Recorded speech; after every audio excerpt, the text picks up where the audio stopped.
पापा निकालते। अस्सलाम वालेकुम वरहमतुल्लाहि वबरकातुहू। सना के व्लॉग में आप सबका स्वागत है। कैसे हैं आप सब लोग? उम्मीद करती हूँ आप अच्छे होंगे। अल्लाह का एहसान है, मैं भी अच्छी हूँ। देखिए मेरी आवाज़ थोड़ी सर्दी की वजह से थोड़ी बैठ गई जैसा दिख रही। बहुत सर्दी है, अंदर से समझो, अंदर से जो सर्दी रहती ना वैसी वाली सर्दी है। एकदम पूरा सीना भर गया, शायद वॉइस एकदम बैठ गई मेरी। और कान में टू मच दर्द दे रहा। अभी हॉस्पिटल के लिए निकल रहे हम लोग, मतलब 6:30 को बोले डॉक्टर।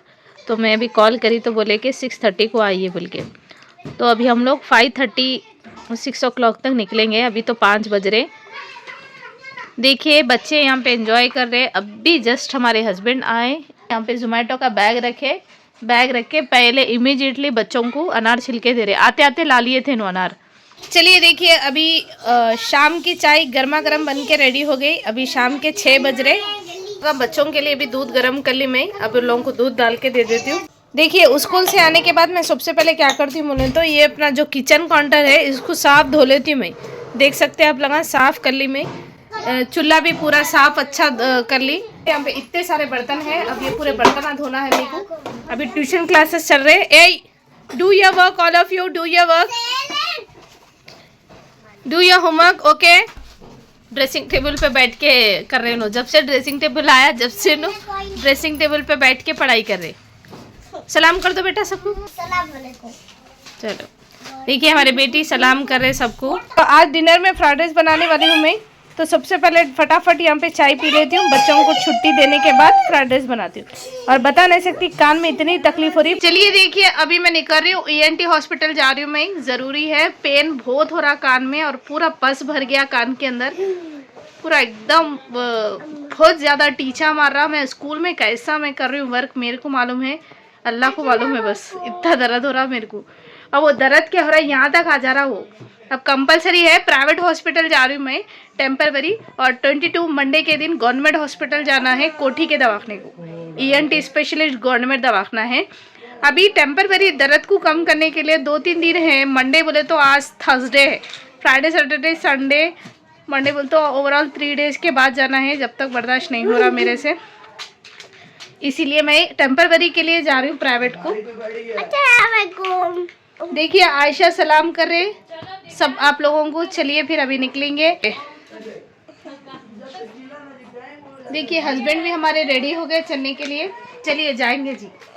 और उमर बाबा को भी देखिए, उमर बाबा को भी देखिए स्वेटर पहना दिए। अभी स्वेटर पहन लिए उन्होंने, टोपी पहनाना है उनको। सलाम करो बेटा।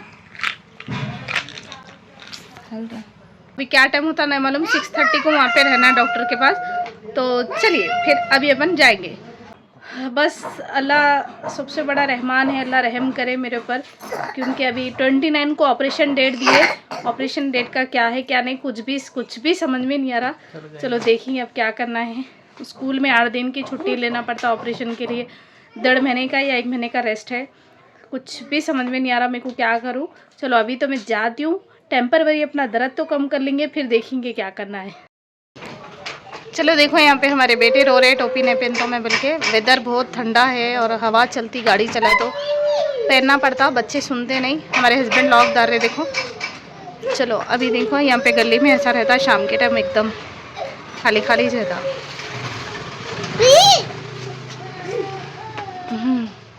हमारे आयशा देखो खुश खुश हो रहे।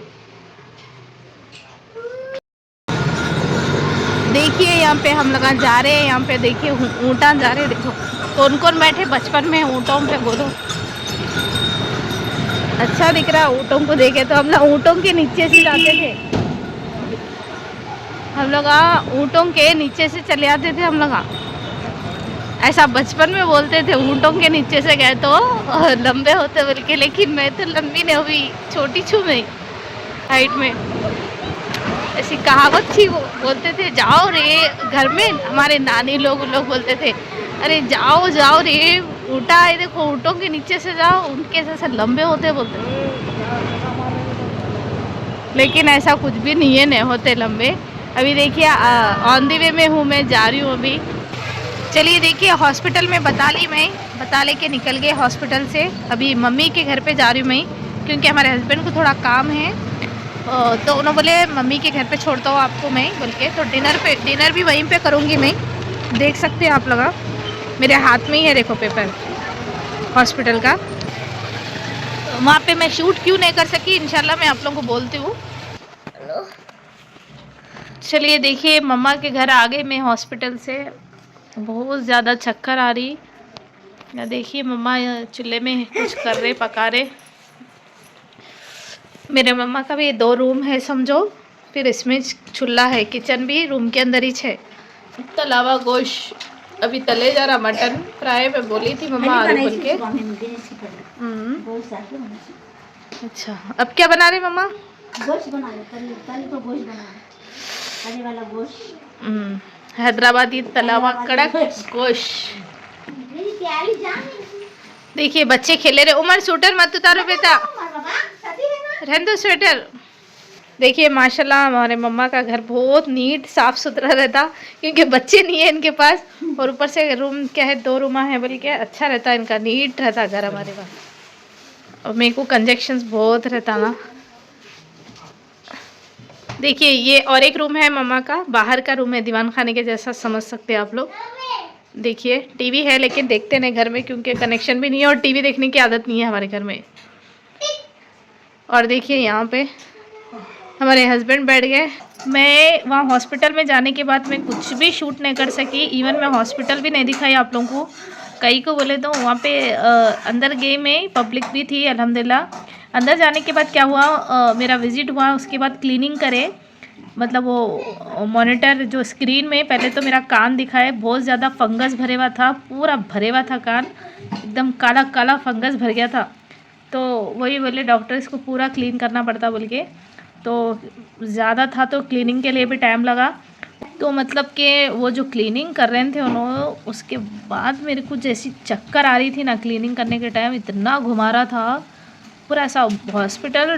मतलब मेरे हस्बैंड थे सामने, बच्चे थे, हमारे हस्बैंड तो हेल्प कर रहे थे, सर पकड़े थे, मेरा कान भी पकड़े थे, सब कुछ घूम रहा था वहाँ पे, इतना घुमा रहा। तो मैं बोली डॉक्टर साहब मेरे को बहुत चक्कर आ रही, बोले तो ठीक है बोल के उन्होंने रोक दिए, फिर बैठाए, फिर 5-10 मिनट पे बैठी मैं। फिर डॉक्टर बोले कि अगर आप को, मैं बोली उनको मैं लंच प्रॉपर नहीं करी थी, खाना नहीं खाई मैं लंच में बोल के, तो बोलना था आप, अगर आप बोले तो मैं नहीं करता था बोल के, ऐसा बोले उन्होंने जस्ट, क्योंकि होती कहते वो चक्कर आती कहते, क्योंकि मेरे कान के पर्दे में होल है ना इसलिए आती बोल के बोल रहे थे। मैं पूछी उनको, तो फिर जूस लाए हस्बैंड, जूस पी मैं, जूस पीने के बाद फिर थोड़ी देर में रिलैक्स बैठी, फिर मेरा नंबर आया तो फिर गई मैं। 2 बार क्लीनिंग हुआ।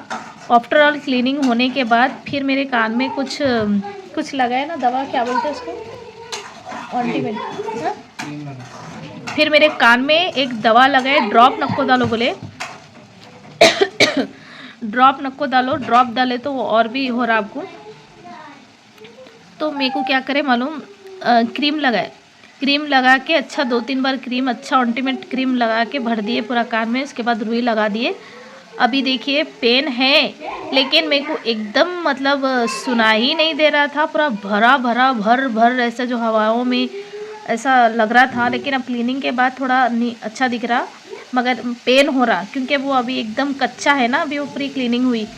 तो उसके लिए देखो आप लोग यहाँ पे देख सकते, टैबलेट्स दिए, 5 डेज़ एंटीबायोटिक लेना है मेरे को, और सर्दी खांसी, और डॉक्टर बोले कि आपको सर्दी है, सर्दी की वजह से आपको ये हो रहा, ज़्यादा हो रहा, और क्योंकि मेरा कान फटे हुआ है तो मेरे को क्या एहतियाती करना है, मेरे कान के पर्दा फटे हुआ है तो मेरे को एहतियाती करना है कि मेरे को ठंडी से बचना है, सर्दी खांसी, और गले से लेके जैसा मेरा देखो गले में पूरा सपरा भरे हुआ है, खराज है, मतलब गले के नाक के रिलेटेड कुछ भी चीज़ हुई तो वो सीधा कान के ज़रिए बाहर आती। तो सर्दी खांसी वही सब जो भी है वो उसी का मतलब कान के थ्रू जाके वो पर्दा फटे हुआ है ना, इसलिए वो बाहर निकल के आ रहा समझो। तो कान का पर्दा काम करता, अपने को प्रोटेक्शन देता उन्हें अल्लाह ताला। देखिए हर चीज़ एक सिस्टमेटिक बनाए सो है, पर्दा इसीलिए बनाए क्योंकि वो प्रोटेक्शन करे अपने कान की। तो मेरा प्रोटेक्शन नहीं होने की वजह से ऐसा हो रहा, और डॉक्टर बोल रहे थे कि मेरे नाक के हड्डी भी टेढ़ी है, आपका असल नाक से भी प्रॉब्लम है, इसीलिए वो आपको भी रीज़न है होने का। पहले नाक का ऑपरेशन कराओ, फिर उसके बाद ही आप कान का कराओ। अगर आप डायरेक्ट कान का करा लिए तो फेल होने के चांसेस ज़्यादा रहते हैं, क्योंकि फिर नाक में सर्दी होती, फिर वो कान में जो पर्दा टिकाए, जो फॉर्म लगा के जो लगाए, वो सर्दी जैसा आपको होती ना, तो वो सर्दी की वजह से वो जो पस भरता ना कान में से निकल के बाहर आ जाता है, यानी जो पर्दा है उसको फाड़ देता उन्हें, क्योंकि वो स्ट्रॉन्ग होता ही नहीं ना। अगर मेरे को सर्दी खांसी हो गई तो फिर से वो जो पर्दा है वो फिर से लगाए सो फट सकता, फिर से हो सकता प्रॉब्लम, रिक्स है। तो पहले नाक का करा लो फिर कान का कराओ बोल के बोल रहे। तो अब गवर्नमेंट हॉस्पिटल में मैं जाके बोलूँगी मंडे के दिन के मेरे को ब्रीथिंग प्रॉब्लम भी है, मेरी नाक ऑलमोस्ट सर्दियों में बनी रहती, और जैसा मेरे को सर्दी हो जाती नाक की बंद हो जाती, तो नाक का प्रॉब्लम है बोल के मैं बोलती हूँ उन लोगों को, नहीं मालूम था उन लोग नहीं चेक करे। अब जाके बोली मैं मंडे के दिन बोलूँगी तो चेक होगा, फिर क्या बोलते डॉक्टर देखेंगे। नाक का पहले करो बोलते, फिर उसके बाद कान का करते, क्या बोलते मैं आप लोगों को अपडेट देती हूँ। मतलब डॉक्टर तो अच्छे हैं, उनका नेचर भी अच्छा है, अंडरस्टैंडिंग है उनको, पेशेंट्स को अच्छा ट्रीट करते। लेकिन अब वहाँ प्राइवेट में नाक का 40,000 और कान का 40,000 दोनों मिला के 80,000 रुपये बोल रहे ऑपरेशन को। वो इम्पॉसिबल है, हो ही नहीं सकता हम लोगों से। मैं बोली इसीलिए मेरे को गवर्नमेंट में कराना है। चलो, और गवर्नमेंट बहुत बड़ा दवाखाना हो और हर कोई वहीं कराता, क्योंकि सक्सेसफुल ज़्यादा रहते हैं वहाँ पे चांसेस। ज़्यादातर हम लोग गवर्नमेंट हॉस्पिटल ही ज़्यादा जाते, लेकिन दर्द हद से ज़्यादा बढ़ गया था, इसीलिए वो इतना फंगस भर गया था बोल के, इसलिए इतना दर्द हो रहा था मेरे को। चलो फिर आप लोगों से बातें भी हो गई, मेरी सारी चीज़ें आप लोगों को शेयर भी कर दी मैं। तो चलिए फिर अपन क्या करेंगे, मंडे हॉस्पिटल जब मैं कोठी के हॉस्पिटल जाऊंगी ज़रूर आप लोगों को बोलूँगी, दिखाऊंगी और बताऊंगी कि क्या है वहाँ से, क्या रिस्पॉन्स आ रहा, फिर अपन को क्या करना है। अभी स्कूल में कैसा रहेगा, प्रिंसिपल सर मेरे को लीव देंगे नहीं देंगे, इम्पॉसिबल है ना, 2 महीने की लीव कौन देगा। 2 महीने आपको रेस्ट करना है बोले तो बहुत लॉन्ग हो जाता ना। इसलिए फिर इंशाल्लाह करती हूँ मैं अपने ब्लॉग को यहाँ पे एंड, मिलती हूँ मैं नेक्स्ट ब्लॉग में। तब तक के लिए अल्लाह हाफिज़। प्लीज़ गुजारिश है दुआओं में ज़रूर याद रखना मेरे को, और मैं अपनी बहन के लिए दुआएं करो कि सारे मसले हल हो जाना। अल्लाह मेरे को सेहत वाली ज़िंदगी अता करे और हर तकलीफ़ से निजात दे, और अल्लाह ताला मतलब तकलीफ़ में भी कहते अल्लाह मग़फ़िरत करता, कहते अल्लाह सबकी मग़फ़िरत करे और मेरी भी मग़फ़िरत करे। आमीन सुम्मा आमीन।